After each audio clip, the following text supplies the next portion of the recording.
This is MSCI Perspectives, your source for insights for global investors and access to research and expertise from across the investment industry. I'm your host, Adam Bass, and today is March 9th, 2023. 1 year ago, we came to you with an episode that we called Why We're Still Talking About Women on Boards. During that episode, we discussed some moderately good news about the progress of women in corporate positions of power. Now, that was coming off of a noticeable slowdown on that front in 2020. This year's version of MSCI's annual Women on Boards report shows that the rate of growth continued to recover in 2022. There were some notable bright spots, and other spots that were, well, not so bright. As our guests this week all reminded us, there's still plenty of work to do. But let's start with some good news. We've been monitoring companies' inclusion of women in the leadership position since 2009, and we've been doing that research by sector, by market, for quite a few years. That's our first guest today. My name is Olga Emelianova, and I lead MSCI ESG research team focused on impact and screening. What we found more recently is that during the period of 2020, 2021, during the global pandemic crisis, of course, quite a lot of economies and companies been affected in many ways. And one of those ways was the reduction in the rate of growth of women participation in the leadership positions. So we were quite cautious to see how the situation evolves. And one of the key findings was that it looks like the markets are recovering from that stress. And we've seen an uptick in the inclusion of women in both the board directorship roles as well as in the senior executive roles. But perhaps the most notable finding in 2022 was the reaching of this 30% tipping point in the developed countries among the large cap companies. Based on our previous studies, we identified 30% female representation on board as a tipping point at which we can start to see the results or the impact of the diversity, a point at which we are seeing greater shareholder return for the diverse boards, for companies with the diverse representation on boards, also high return on equity. Many companies have 30% threshold women representation on their own board. But looking collectively across all of the directorship seats, across nearly 1,500 largest global firms, 31% of all of those seats were held by women in 2022. But Olga continued. There is quite a drastic difference between the developed markets and emerging markets. If we look into the country representation by the number of women on board, European companies are certainly leading. So in fact, 15 of the top 20 countries by percentage of women on board are European countries. US is number 21 of the list of the countries. And many emerging markets, companies are still struggling to have at least one woman on board.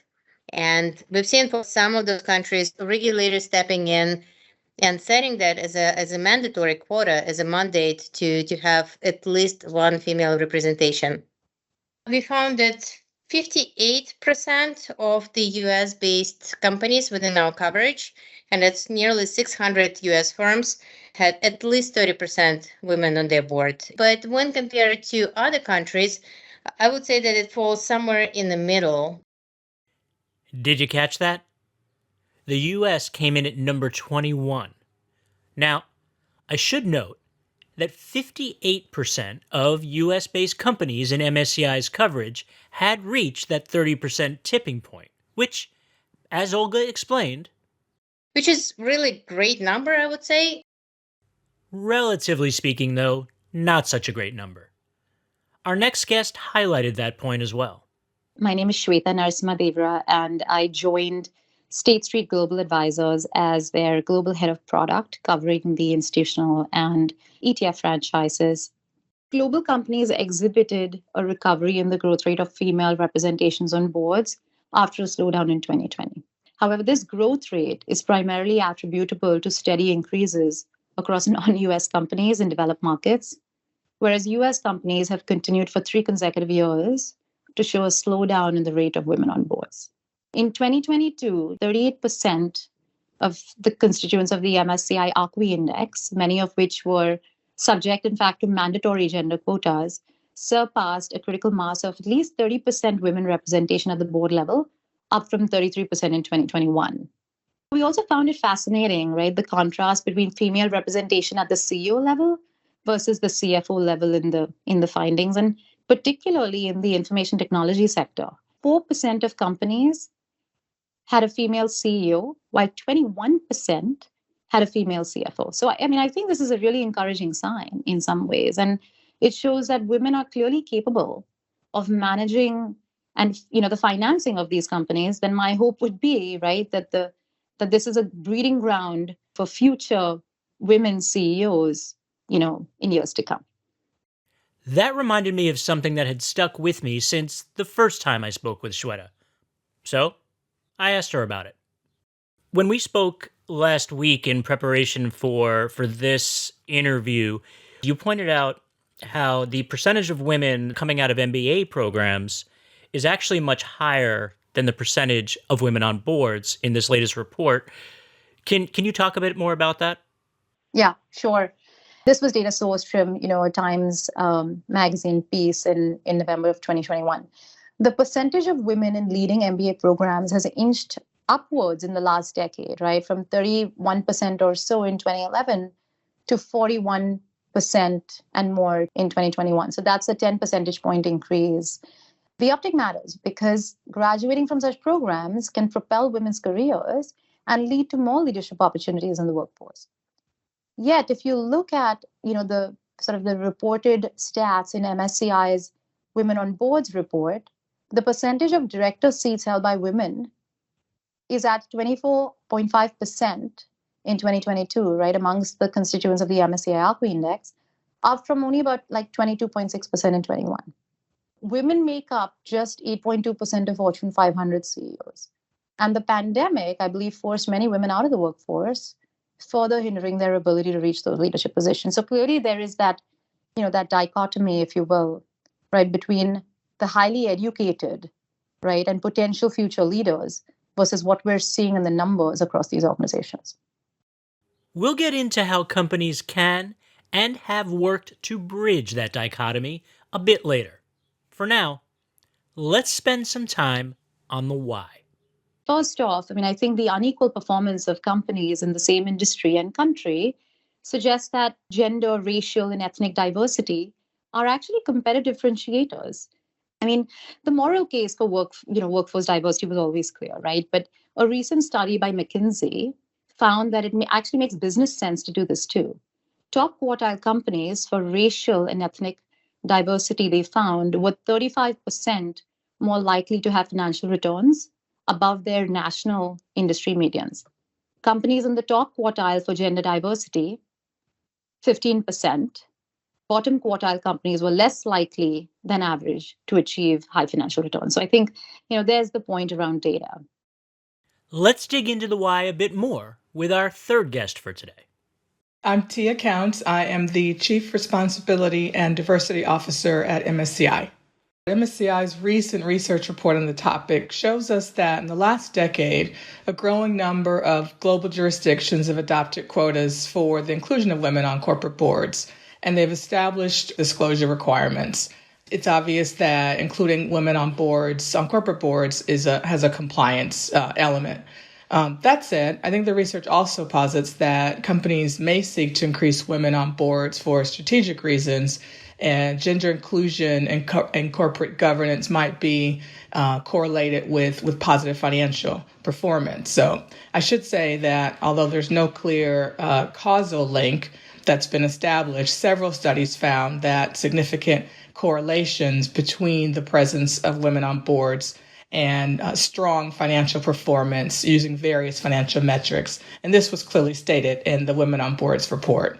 Also, the report finds that companies with a high percentage of women on boards also perform better on all three of the ES and G pillars, and environmental, social, and governance pillars. On the other hand, there's also a common sense reason. Intuition tells us that greater diversity will lead to a wider, more nuanced discourse and potentially better decision making. This is a result of rich dialogue that follows from having a diversity of thought and perspective, which are often gained from a diversity of lived experiences.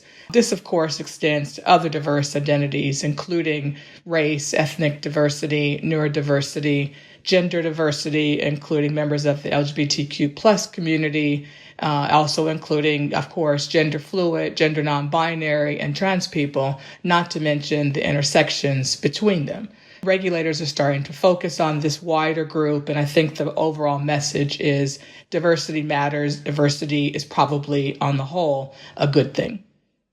Let's stick with this for a moment. The main point today, of course, is around the inclusion of women in the upper ranks of companies and in boardrooms. But diversity of all kinds matters. Not to mention that the ideas and definitions around gender, well, they've changed since 2009 when MSCI published its first Women on Boards report. As Olga pointed out, it's not necessarily binary representation, male or female. I think we as a society becoming much more open in, the concept of non-binary identification and potentially other definitions of gender. So the conversation about the gender split is becoming a little bit more complex, as well as the targets that we're aiming to reach. And the research process itself becoming much more challenging. I don't think we can rely on analysts just opening a web page and looking into the composition of the board, looking at the pictures and maybe descriptions and names of the directors and assume their gender. We need to rely on the corporate disclosure much more and to see how those individuals identify themselves to establish the gender. this complexity, it's starting to make its way into that regulation that Tia and Olga talked about. The other important findings that we're seeing in the last years is the sign of the regulators playing much more active role in setting the targets for the gender diversity on boards. In particular, we noted in the current report, European Union commitment and targets to increase the threshold to 40% of directorship seats to be held by the underrepresented minorities by 2026. So again, they're not talking explicitly about women, and they're talking about the underrepresented gender more broadly. Are regulations the way to get it done? I do think that regulation can be a impetus for companies that don't otherwise have the senior leader perspective that diversity is a good thing. So if you do not accept that the positives coming out of a more diverse board or a more diverse senior leadership team outweigh the difficulty in potentially having to change your strategies, having to do something intentional around developing your pipeline, having to be intentional around creating opportunities for all in the company to succeed and thrive on a more equal footing, then you might need regulation to spur on what we would consider to be the activity that you need to get a certain result. But I don't agree that regulation is the only tool or even a necessary tool in all cases. Okay, I know I took us a bit off track there. We were talking about why having more women in senior positions is so important and the value that can bring to an organization. I've worked in a number of countries across the globe, so perhaps there's a perspective there to share in terms of the evolution, right, with respect to gender diversity. So I started my career, more than a couple of decades ago back in Mumbai, India, and I was one of the 7th employees to join ICICI Prudential, which is one of the largest banks in India in their life insurance business. I actually had a woman CEO as my manager who ran the group that I was a part of, right, strategic initiatives, and reporting to the CEO, who, by the way, was actually also a woman. The organization was effectively a startup, right? So it was a very challenging environment to work in. But my CEO was known for her incredible prowess leading startups to success. And I think she also had a very high EQ. But while I had incredible female leadership who set the right tone from the top and tried to organize the right culture, the rest of the firm didn't always embrace women in the way that you would have hoped, right? And so there was a good amount of mediocrity across the board. And so all in all, I'd say there was clearly gender inequality simply in everyday interactions and work. And if that was my experience at a top-notch bank with an incredible focus on empowering and rewarding female talent, then I imagine it was actually much worse for other women in less fortunate positions than I was. Now, of course, this is over 2 decades ago, but there was also some gender disparity in London and in New York, Wall Street, where where I've spent several years of my career. I do think a lot has changed, though. In the last 7 to 10 years, I actually see several more women in C-suite positions, which I think is a very encouraging fact. And applying that to State Street, right? We are leaders in this space, and I think we really walk the talk. It was not always like this. It was heavily dominated, right, by males. But in recent years, we have made great strides, and now we have more and more women in leadership roles across the firm. Top roles across the firm are well distributed in my mind between men and women, right? And of course, we have, most recently hired a woman CEO to run SSGA globally, State Street Global Advisors. Again, to bring data in here, a McKinsey Women in Workplace 2021 study found that employees with women managers are more likely to say that their managers, in fact, supported them and helped them. 31% provided emotional support versus 19%, with respect to the male statistic there. I think when you look at an organization that has women in senior management positions, you should see an overall positive result from a talent attraction and retention perspective, as this sort of clearly demonstrates that there's a path for women to progress their careers at an organization. It also supports an organization's public commitment to gender equality. An organization that has more than a token few women in senior leadership positions is sending a really strong signal to prospective and current female employees. I think the message is that not only are you wanted here, but you'll be developed here, you'll be supported through your career here, you'll be celebrated as a leader here. These are promises that many organizations make in order to attract from the widest possible talent pool. So on a really practical level, having more senior women around can have a very, very real implication for a company's culture. Again, because of lived experience, that could mean that a manager's style, their way of giving feedback, a focus on development strategies. This might sound somewhat controversial, right? But according to Harvard Business Review, women score higher than men in most leadership skills. Specifically, research shows that, women are seen as more ethical, empathetic, and are able to work out compromises. And women tend to be more compassionate and are socialized at a young age, right, to cooperate and collaborate. And I think the pandemic did that, where women leaders demonstrated their ability, to manage conflict and increase cohesion. I recognize we have spent a fair bit of time on the reasons why having women on boards, as well as in seats of corporate power, matters. We've done so because every reason highlights why this is so important, not just for the women themselves, and not just for society, but for investors as they evaluate companies across sectors and across geographies. Now, the other part of the equation is the how. Which type of approaches signal that a company may be on the right track? First and foremost, it's important that there's clarity and executive accountability at the top of the company, that growing the next generation of leaders is a shared responsibility. It is not should not be the sole obligation of the person who happened to bring that talent into the organization. The second thing I would mention is that it should never be left only to the female leaders to nurture and support new talent that is female that you're trying to grow and encourage to stay at the company and create a long-term career. Women leaders will often volunteer and lean into that charge, but there will usually be more people available than the women who were available to do that support. And we definitely need to have an approach where we're leaning on male allies to do the right thing and be really intentional about the development track for employees once you've brought them into the company. Mentorship is something that a lot of companies use that can be a very effective tool. It can actually be something that is done from a lack of formality, so you don't need to have a specific formal mentorship program to have good mentoring results.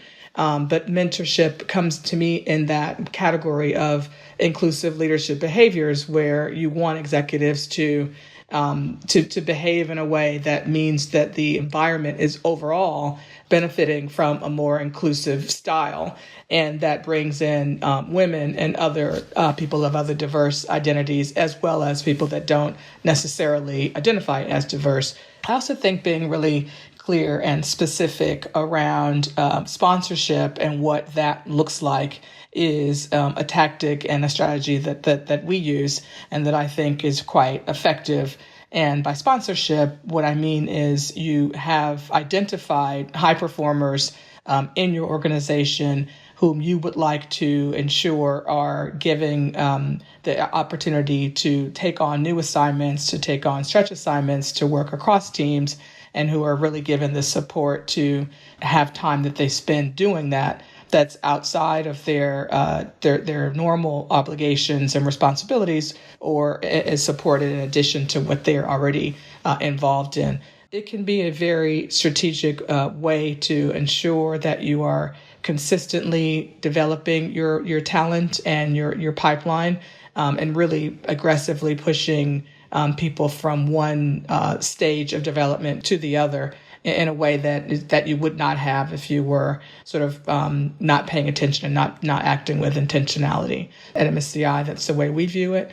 Development equity, ensuring that people have opportunities to meet with and have learnings from their peers and senior leaders at the company. That's also another strategy that we've used that we think is very effective, and also allows for senior leaders to have more of a window and perspective on what it is that their female talent is looking for, what is it that needs to be addressed or reviewed in the culture that might increase their ability to bring their full selves and actually ensure that they are really maximizing their potential. It takes a lot of energy to maintain momentum around this issue, which is actually something Tia spoke about to us last year. So, when I had the chance, I asked her how the battle against diversity fatigue was going. Diversity fatigue is still a real concept that many organizations struggle with, and lots of CDOs, chief diversity officers, talk about when we get together and round tables and share some of the challenges of keeping going with the struggle. When I speak to the board about every quarter about our strategies and how we're advancing, I get the questions often around, is our executive team showing their support? They are deeply interested in understanding whether the executive team continues to be as available and as dedicated as they had been when I was hired. And I think it's actually quite telling to have a board that, first of all, is that engaged on this topic, but also to have a senior leadership team for whom the concept of diversity fatigue is really not part of their vocabulary. The focus that I have seen, the way we continue to tie executive compensation to diversity progress, the way we continue to see our efforts to ensure pay equity, when looking at very deep, structural issues around diversity.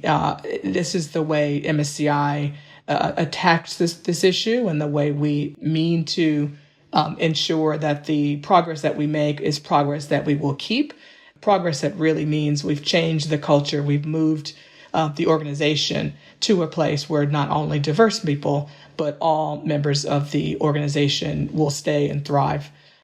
And what about investors? Are they showing signs of fatigue? Gender lens investing is an impact investment strategy which deliberately integrates gender analysis into investment analysis and decision making. And over the years, it's garnered increased global attention in recent years as investors really seek out new ways to bring new dimensions, right, to the nature of their investments. Morgan Stanley Wealth Management recently ran this survey, and according to them, large percentages of high net worth investors said it is important that companies they invest in have policies in place to promote diversity, equity, and inclusion, and that stood at 67%. And also hire and promote employees of diverse backgrounds at 66%, and have people of diverse backgrounds in leadership positions, right, at 63. So clearly there is, some data at least out there that, suggests that this is actually a particularly important topic. We've heard today about how an ever-growing percentage of companies have reached what Olga called the tipping point of 30% women on boards. We also heard how EU regulators are setting the bar at 40%. Could we be headed for 50%? 50% women representation on board is certainly not unrealistic. And we've seen quite a lot of companies meet that threshold already and surpass that as well. In our analysis, we do include that in our projections, just for the sake of reference. And the date at which point we can see the 50% women representation on board is actually not that far ahead. We can talk about somewhere around 2035, 2040, depending on the rate and the progress of the inclusion. But it is certainly on the horizon. That's all for this week. A big thank you from Joe, Phil, and me to Olga, Shweta, and Tia, and to all of you for listening. You can read the full Women on Boards report on msci.com. Just follow the link at the bottom of this episode's page. Until next time, I'm your host, Adam Bass, and this is MSCI Perspectives. Stay safe, everyone.